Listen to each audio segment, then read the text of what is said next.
So sort of as promised, I wanted to leave you with some examples of practical application of respondent conditioning. Sometimes, we go to that undergraduate course on learning or psychology, and we spend the, one day on Pavlov and his dog, and you sort of leave it with, yeah, that's really kind of cool that he was able to ring the bell and get the dog to salivate, and that's a great trick. What does that mean, or how does it help people down the road? Well, I just want to talk about kind of 3 areas where this idea of respondent conditioning is important, and there's certainly others. We'll provide some brief readings for you and some videos along the way to show this as well. So I think probably the primary application of respondent conditioning is in the areas of fears and phobia. Some of these are developed via respondent conditioning, some of them via operant conditioning, which we'll cover down the road. So if you look at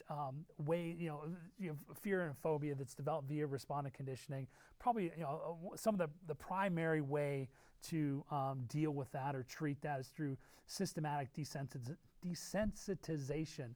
It's a hard one to pronounce sometimes, where you pair relaxation and with successively more intense stimuli that elicit a fear response. So, kind of going back to the bee example, the bee buzzing elicits a big fear response, and makes me run away. Totally avoid that. A systematic desensitization may start with no bees in the room. Maybe it's a light recording of a bee buzzing, very low volume. You're looking at pairing relaxation, some breathing techniques with that, relaxing, even though it's on a recorder, it's an audio file, there's no bees in the room, it's at a real low level, and then systematically kind of ratcheting up the intensity of that stimulus to where maybe there's a bee in a jar, maybe there's a bee in the room, and so on and so forth, to kind of break that bee buzzing as a conditioned stimulus. So Wolpe in 1958 was kind of sort of developed this idea, and it was sort of interesting in how he developed this idea of systematic desensitization.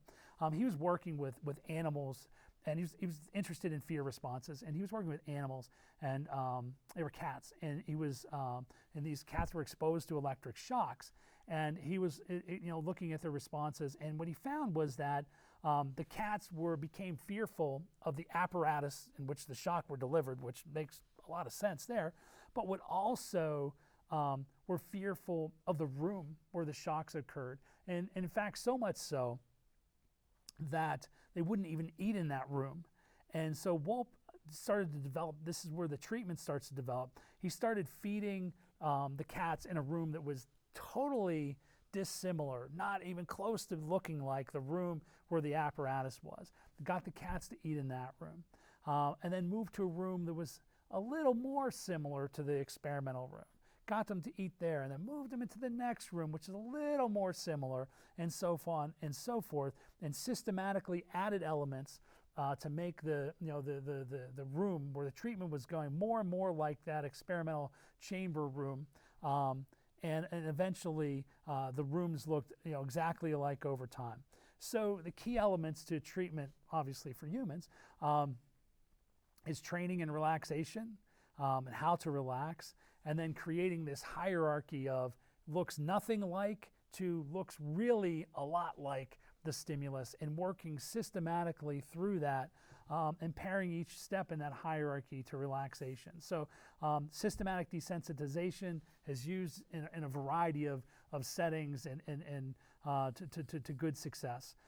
Flooding is another an example of an intervention designed to deal with fears and phobia, and here it's prolonged exposure to the feared stimuli.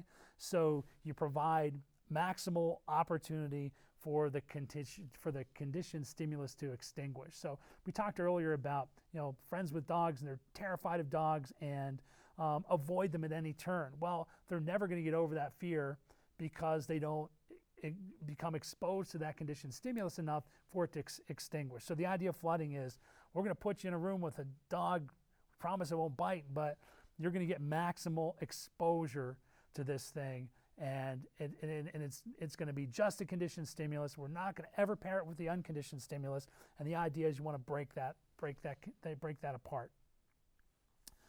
Aversion therapy, another therapy based on respondent conditioning. When you pair a desired event with an aversive stimulus. So here I pulled a quote about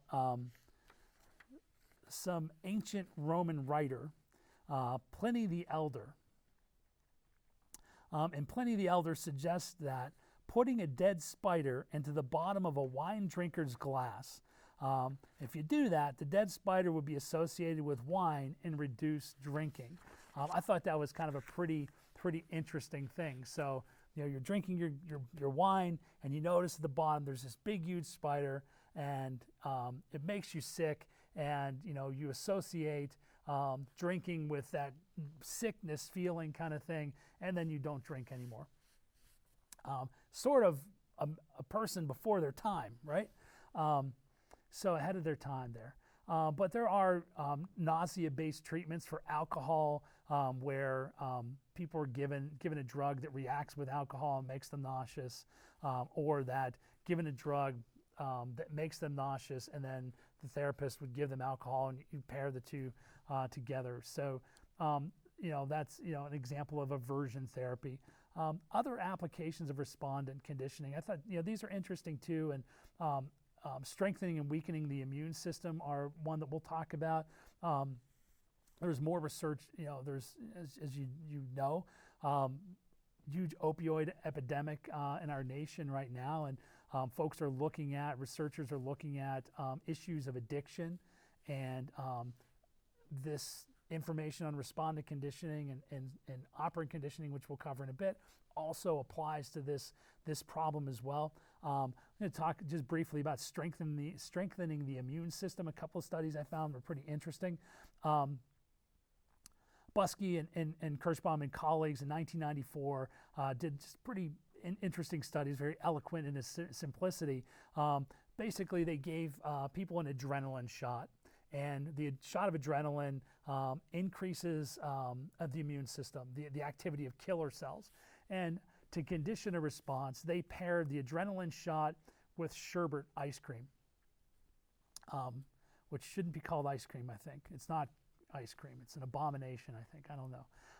But it's sherbet, and it's a type of dessert, and they paired it with this shot of adrenaline. So you eat a scoop of sherbet, you get a shot of adrenaline, and then they would look at the response.